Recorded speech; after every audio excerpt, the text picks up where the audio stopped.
All right. Good morning, good afternoon, wherever we're finding you. Welcome to Optimize Your HVAC Fleet, cost-effective vehicle acquisition, a presentation with Julia DeFabry. Julia DeFabry. I asked her how to pronounce her name prior to the show, and I think I got it Julia right. DeFabry. Yeah, DeFabry, you got it. Fantastic. From Somerville National Leasing. She's got a big presentation to share with you today. So I'm gonna pass it over to her in just 2 seconds. But beforehand, I just want to say that this is an interactive webinar, so we will be taking questions. If you want to ask Julia something, please put that in the bottom of your screen. You'll find a Q&A button, also a Q&A button. No, and a chat button. A little sick today, and we'll get to those at the end of the presentation. And if you want to watch this again or share it, you can find it on the HRA YouTube page. It'll be up there forever. So if someone missed it, please pass it along. Without further ado, Julia, take it away.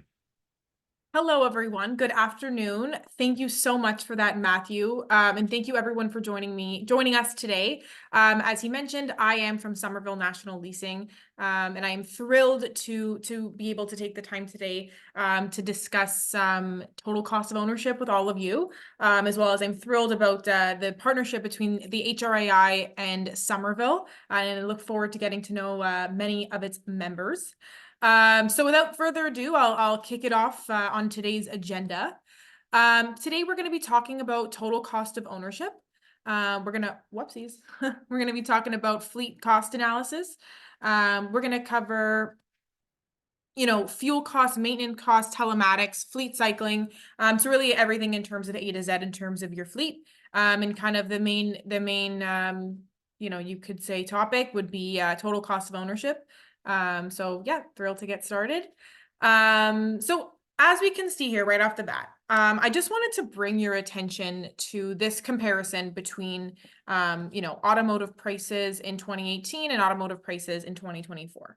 As we can see, and as I'm sure many of you have experienced, as business owners and operators, these costs are only continuing to rise. So I'm sure this is something that you're all feeling. This is not new to you. We can't pinpoint exactly why, but we can't deny that these costs are rising. So what this means for us and for you as business owners is this is a sign to maybe look a bit deeper into your fleet costs and any ways that you can optimize them. So that's why today we're focusing on total cost of ownership. So TCO is a term used when breaking down the cost of your organization's fleet. So the total cost of ownership of a vehicle includes many factors. The obvious ones like the price of the vehicle, and then the not so obvious ones like the downtime when the vehicle's in the shop. So that all kind of comes together in total cost of ownership. So in short, it combines kind of all the pieces of the puzzle when it comes to your vehicle costs. And at times it can be hard, like I said, to pinpoint the different factors that contribute to the total cost of ownership because of all the variables involved. So this brings us to our total fleet analysis graph, which illustrates both your fixed and your variable cost. So your fixed costs are ones like depreciation, and they're a bit easier to track. While others like fuel and maintenance are harder to quantify.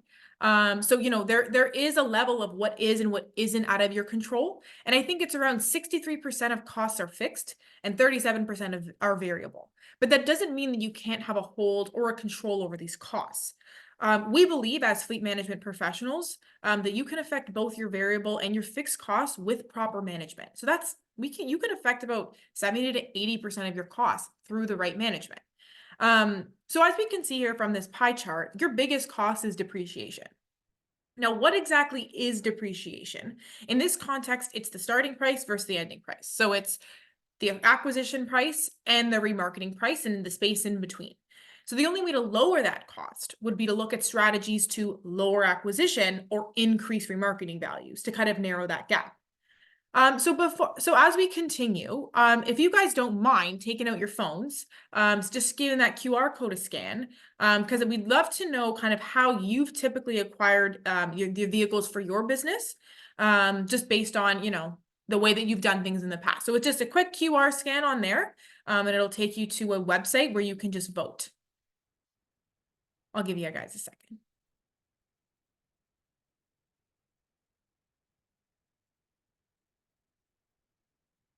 So I'm seeing purchase from a dealer. I can't tell exactly how many people have voted. So if that's one purchase from a dealer, I'm not sure, but I'll give you another minute.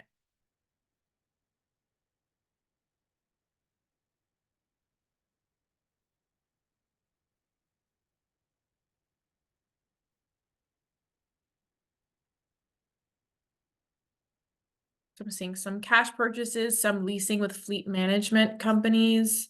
No dealer leases yet.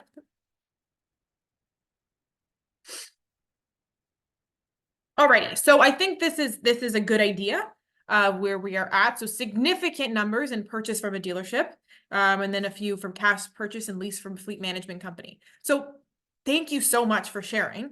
I just wanted to get your engagement on there because when it comes to acquisition costs, it is so important to consider the source of acquisition when looking at your total cost of ownership.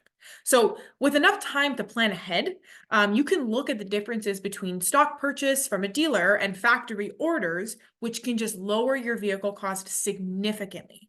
It just allow you to have a bit more input in your fleet. So I'll get into that in a bit more detail. So the difference between factory orders and stock. Factory orders is, I would say, our bread and butter as fleet management partners. Basically allows you to plan ahead for the lowest acquisition cost. So on factory orders, you're typically being priced your vehicles from invoice or dead net cost, not MSRP markups that you typically find at a dealership.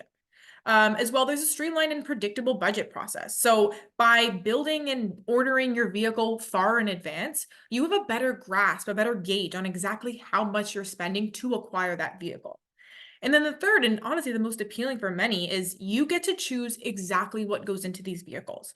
So I'm sure we've all been there where you go to a dealer and you need a pickup truck or you need a cargo van, and they're there, but they have trim packages that you necessarily wouldn't have put on a work truck. But because of availability, you kind of take it and you pay more for it. With factory orders, that's all eliminated. The only downside to factory ordering would be the lead time. So it is 4 to 6 months in between the time that you order the vehicle and you receive it. But with enough planning ahead and fleet cycle planning, which I'll get into later, that time really isn't felt. So the other option, which won the kind of voting, was dealer stock. So dealer stock are great because they're readily available. But the cons to them are there's much less flexibility with spec. What you see is what you get. There's limited inventory, so sometimes you have to settle for what's there or settle for a vehicle you wouldn't necessarily have chosen. And then there's huge markups and additional costs. So again, this is just kind of the differences that I wanted to kind of go over with you. Real life example. Fortunately, that's not coming up here. Not sure why, but that's okay. We'll move on. This is kind of just something I wanted to bring to your attention, even though the photos aren't up. But when it comes to the difference in price, you're usually looking at anywhere between $8,000 to $12,000 between a factory order and a stock vehicle. The reason being, again, specs, markups, any of those reasons. But the biggest thing is time. So when I have a client come to me saying, hey, I need a Transit or I need a Savannah, which I'm sure most of you here today have in their fleet, my first question to them always is, what is your timeline? Because timeline dictates everything when it comes to price. So in an apples and apples comparison between two vehicles, what I had here was initially was a Transit. There was about an $8,000 difference between the two. So multiplied by how many vehicles are in your fleet, it goes a long way. So that's kind of what I'll say on acquisition costs. The more time you have to plan ahead, the better, and look into your acquisition strategy to understand exactly how to save money. So in terms of fuel costs, and this is something I'm sure everyone is very aware of, fuel's only going up, whether it be because of the carbon tax or otherwise. It's undeniable that the cost of fuel is skyrocketed. And again, I'm sure that's something that you guys all, as business owners and operators, have felt. So here we have a few strategies to discuss with you today on how to potentially lower or consolidate that fuel cost. The first would be choose fuel efficient vehicles. So because fuel is one of your biggest variable costs, it's not a bad idea to start considering some lower emission, newer models, hybrid electric vehicles, where it works within your operation. And that's the key phrase here, within your operation. We understand it's not for everyone, and commercial options are limited in this space. We're aware of that. However, we can't deny this trend that is on the horizon for more efficient hybrid and EV vehicles. So not to cluster them all together, because lower emission and EV, there are huge variances between them. But when you're looking at fuel, it's helpful just to have that in the back of your mind. And then third, and which I'll go into, is addressing fuel fraud with a fleet fuel card. That's a mouthful. So next up, here you go. So how to lower your fuel costs. So what we say in the industry is right sizing your vehicles. So what that entails is taking a look at your fleet and really analyzing, the way that vehicles are being utilized. So what are the vehicles assignments? Like, what are they intended to do? Can a smaller, more fuel efficient option be utilized? Are there any vehicles that can be shared? Are there any vehicles not being used, experiencing downtime? These are all great questions to ask yourselves as business owners and operators when you're looking at future vehicle acquisitions, because these are ways that you can make some swaps, make some small adjustments to really save on those fuel costs as they continue to rise. So for example, switching from a V6 to a V8 engine, depending on your application, that might be very feasible to you. SUV conversion. So I know, and I'm sure everybody here has kind of felt this. There's a lack of compact cargos in the market right now. We think that it's because of this shift to EV, but they're just not out there anymore on the new side, at least. So a lot of clients have turned to SUV conversions. So looking at, can I utilize an SUV that's converted, that's upfitted to be utilized as a compact cargo? Would that work for my business? So again, understanding and monitoring the utilization really is key here, in terms of understanding how to make acquisition decisions with fuel costs in mind. So next up here, I have another little interactive poll for you guys. In terms of your current, operations, what kind of card does your business use to purchase fuel? So credit card, fuel card, universal fleet management card, or not sure. If you don't mind just kind of voting on that, and then we'll take it up in a discussion. I'll give it a minute.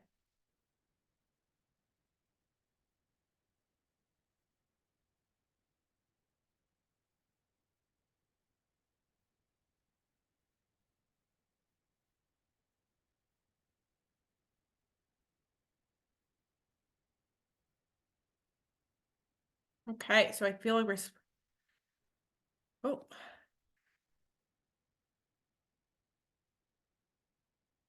awesome. Perfect. So we'll move on. And I think it's interesting what we've looked at. So the main thing that we say when discussing fuel cards is you can't manage what you don't measure. So fuel theft, fraud, and misuse, they're pretty common in the transportation industry and across all industries. And I wanted to share the stat with you guys because this blew me away personally. According to Shell Fraud Matters, more than 86% of fleet managers believe that there is fraud in their fleets. And this accounts for somewhere between 10 to 15 of fleet's fuel costs. And to me, that is a huge margin, just accounting for fuel fraud and misuse. So when your drivers are filling up, vehicles using your money, there is some accountability, some control, some consolidation necessary in that process. So to support this, we refer to the 4 C's. And the 4 C's really center around the idea of having a universal fuel card. And I'll elaborate on what that means as a fleet management tool. So the first is control. So making sure your fuel card is more than a credit card. Fuel cards, like many other things, many other fleet management technologies these days, have the ability to be customized, and you can set restraints on them. So whether it be time of day, per day limits, purchase type, tank capacity, these cards can really be controlled and tailored to your specific needs. So that's a really great tool for business owners as they navigate, again, these rising fuel costs. The second C would be convenience. So a universal fuel card helps your drivers become more efficient because it's keeping them on the road and productive. So it's more convenient for your guys in the road to stop at the nearest gas station instead of going 10 minutes down the road to go to the one that you have a fuel card with. With a universal fleet management card, the convenience is just there. Which really fits in very well with cutting costs. So think of the downtime, think of the fuel wasted on that 10-minute journey to get to that other gas station when you could have just stopped at the one 10, 15 minutes back. So, on a convenience and a cost standpoint, it really does fit in well with each other. Not to mention, again, on the convenience side, when you're separating it from other expenditures, you're able to focus on exactly how much you're spending towards fuel. So not only is it easier for your guys on the road, but it's easier for your internal accounting team. It's easier for you to kind of see and understand the utilization of these cards. On both sides of the coin, they really, really do come in handy in that sense. When it comes to rebates and cutting costs, based on the volume consumed, sometimes you can have the best of both worlds. You can have the universality of it work for you as well as the rebate. By far, from a fleet management perspective, the universal card and the convenience that comes with it beats the rebates. But if you can combine them, fantastic. So the fourth C would be to consolidate. So I spoke a bit about this data collecting, recording. It's a time consumer for, whether it be you, your accounting team, your office manager. Universal fuel cards eliminate anyone in admin having to go through receipts, chase people for, receipts and expenses, and it just, that whole manual process is completely eliminated. As well, and we can tie this in with saving money, cutting costs.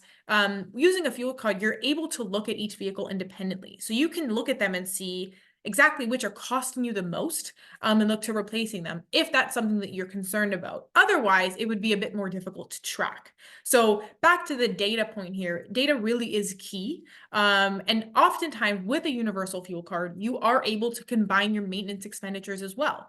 So you kind of have that all visibly there for you.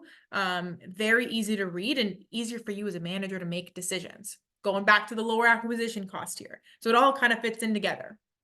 So going on that maintenance point, I wanted to bring attention to this because, like anything in regards to your fleet, prevention is key.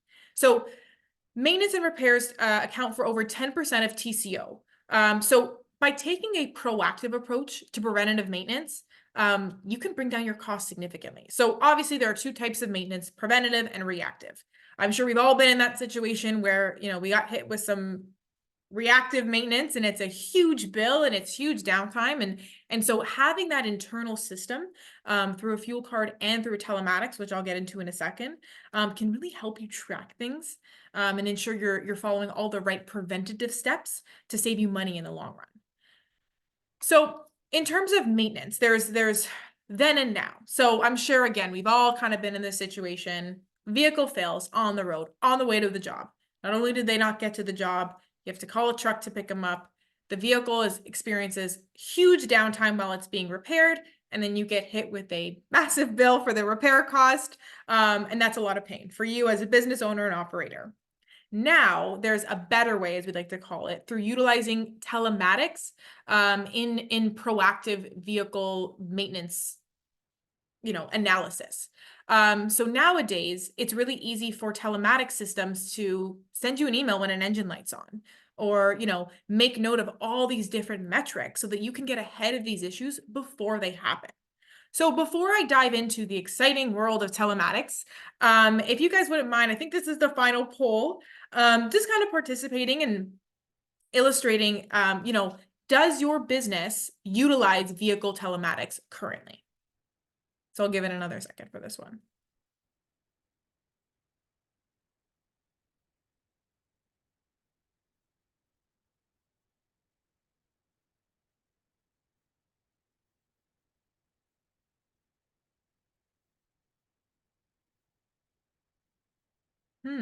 Interesting. Give it another 30 seconds.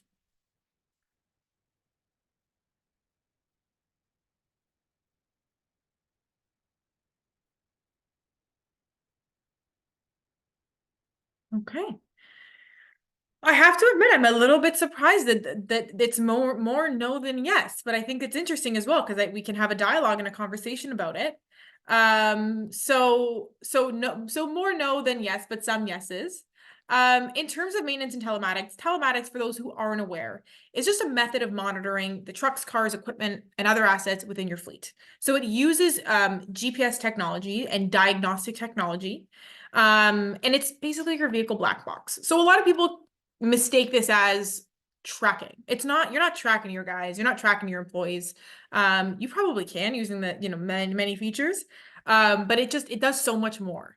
So for example, speeding, idling, distance traveled, oil pressure, tire pressure, and diagnostics, these are all metrics that come to you. And it helps your fleet go from reactive to proactive, because now, and this is what I like to say, you're armed with data. So you can make much smarter decisions in regards to your fleet, especially when it comes to cost saving with all of this abundance of data.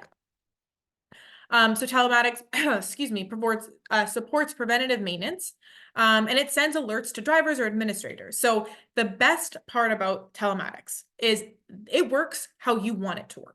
So this is what I always say to my clients. When I learned about telematics, I was overwhelmed because I didn't even know that there was so much data you can possibly collect just from a little chip. And it's overwhelming. The data is useful in so many applications, but the best part about it is you can tailor your specific telematics program to tell you exactly what you want to know. So if you don't really, care for certain features of it, you won't set an alert for that one. But if there's ones that you really want to monitor, like fuel and maintenance metrics, then you will. So like I said before, it works how you want it to work. So for my final kind of topic, fleet cycling, and they laugh at me around the office because I'm kind of a nerd about this. This is like my favorite fleet topic, fleet cycle planning. So this is where everything kind of ties together. So fleet cycling aims to treat vehicles as what they are, which is essentially assets within a business. So vehicles are cycled in and out of your fleet to reduce total cost of ownership. This is a line that I love to use, especially treating vehicles as assets, because they're depreciating assets within a business with certain variable and fixed costs that should be cycled in and out appropriately based on utilization and function. So using fleet cycling good practices is, proactively identify aging units, utilizing these data systems to understand important and monitor metrics, factory ordering your vehicles. When you're fleet cycling, you're planning ahead, so you have that time to lower your acquisition costs. And then, of course, last but not least, which I'll get into in a second, remarketing. So making smart and strategic remarketing decisions. Why is fleet cycling important? So again, as depreciating assets within your business, cycling them to maximize the value of these assets over in the time that it's in your fleet is very important. First of all, again, maximizing the value of the asset, acquiring it at the lowest cost, and remarketing it at the most optimal value. That's going to give you the most likely chance of having positive equity in the resale. Ensuring effective operation. So vehicles in your fleet, typically within a proper fleet cycle, are under warranty. That means they're in peak performance and you're not spending money on maintenance. You don't want to be spending money into an asset that is just depreciating over time. So in this model of fleet cycling, you have your vehicles at their prime years, let's call them. And the third, of course, being cost control and planning. So when it comes to your total cost of ownership, the reason why we are here today, cycling allows you to understand which vehicles are leaving and entering your fleet ahead of time. So it eliminates last minute or reactive decisions. I'm sure we've all been there where something breaks down and it's too expensive to fix. So you go to a dealership or wherever you've, gotten your vehicles, and there's a vehicle there, but the price is kind of astronomical. But what are you going to do? You need it for your business. With fleet cycle planning and utilizing the data from telematics and fuel cards, you can kind of, again, be proactive with these decisions. Of course, accidents do happen and things come up, but if you could be as proactive as possible with your fleet cycle planning, there are huge benefits and cost savings at the end of the day. So the way that fleet cycling ties in with remarketing, what is remarketing? It's disposal, but disposal sounds like garbage, so we call it remarketing. That is our thing. But remarketing is more than just selling a vehicle. Again, as a depreciating asset, it's important to understand what goes into remarketing a vehicle. And it just makes sense. We wouldn't put all this effort and emphasis on acquiring it if we're not going to put the same effort and emphasis on remarketing it. So remember, depreciation as your biggest expenditure, and I'm going to take another swing at it here, is the cost between acquisition and remarketing. If we can narrow that, we lower your total cost of ownership. So remarketing is a tool for fleet cycling because it maximizes the value of the asset using strategic placement and strategy. So in terms of remarketing, there's the where, there's the when, there's the how. This is proper remarketing techniques through a fleet management professional. It differs significantly from your private sale or your trade-in. So the when. Depending on utilization, so depending on the state of the vehicle, which should be tracked through telematics, that will usually give you a good indication of when it should leave your fleet to get you that optimal value. As well as fleet management professionals, we know the best times of year, technically, to remarket these vehicles. Like, we're not going to put it out to auction around Christmas time. We know the market softens that time. So the when is a huge deciding factor for value here. The where. There are various platforms and strategies when it comes to remarketing. So they're include but not limited to auctions, dealer network, private sales, and others. And the decision of where to remarket a vehicle really depends on the type of vehicle, its condition, utilization, and also market trends at the time. So I know with auctions, utilizing a fleet management partner gives you access to an auction from Alaska to Florida. So having that exposure is huge for, your chances of maximizing your remarketing value at the end of the day. And of course, finally, the how. So sometimes when we're marketing a vehicle, there are steps to maximize resale value. And that's when a fleet management professional would come in handy to kind of aid in that consultation. So, I'm sure we've all kind of had the dilemma of, we have this truck, it's 4 or 5 years old. If we put $1,000 into it, could it increase the resale value by $3,000-4,000? If putting more money into it would not mean more dollars at the end of the day, we shouldn't, kind of a thing. So the how, so understanding what like mechanical or body work is required is crucial as well. So again, these three aspects of remarketing really do complete the fleet cycle. So I hope everything I kind of illustrated, I know I tend to get passionate, especially with the cycling stuff, was clear in the sense that everything ties together. The fleet cycle, monitoring your costs across the board, the difference between fixed and variable, all kind of ties together to help gauge an understanding of how to reduce total cost of ownership and the many, many ways to do so. So I'll open it up now to a Q&A. If anybody has any questions at all or has any input, I'd be more than happy to facilitate a conversation. Fantastic. And if you want to ask a question, you can see at the bottom of your screen, you have a Q&A button. Type them in there, or you can pop them in chat, and we will read them to Julia while we have her expertise live with us right now. In the meantime, while we're generating those questions, Julia, how can people reach you, or how can people kind of reach out for more information? Yeah, so again, Julia DeFabry from Somerville National Leasing. Because of our partnership with the HRAI, I think there was an email sent out with our contact information not too long ago. But I'd be more than happy either call my office, or I believe my direct number was on that email. If you'd ever like to know more, I would be more than happy to kind of go through what fleet cycling would look like per your specific organization. Because what I always say is, no two fleets are the same. And everybody does fleet differently. So what total cost of ownership and fleet cycling may look like for you would differ from the next company. So for sure, reach out anytime. I got a question from Mark. What about lease versus buy? What's your take on this? Thank you so much, Mark. So lease versus buy, my take on this is, in terms of if you're looking at total cost of ownership, and if you were looking at fleet cycling, leasing tends to be your best bet. And I will say this for many reasons. The first being, and I know I brought up, if I'm still screen shared, I will kind of backpedal it here. Why fleet cycling is important. So essentially here, when you're looking at effective operations, right? When you're leasing a vehicle, say you have let's make it simple. Let's do a 4-year lease on a pickup truck. You know what? Let's do a Ford Transit, because I feel like that's more common in the operations here. So we'll do a 4-year lease on a Ford Transit. Great vehicle. You lease it from factory order, and it is under warranty for 4 years. At the end of that 4 years, you're likely to get positive equity on that vehicle because it's only 4 years old. It probably hasn't been utilized, overexerted, let's call it. And it doesn't have any maintenance issues. So within the 4-year span, there's not much in terms of costing for you. However, when you purchase a vehicle, it is yours to own now. which is a huge cash flow issue, right? So if you're looking at a transit, let's say, I'm trying to remember off the top. I wish I had that example if it was working.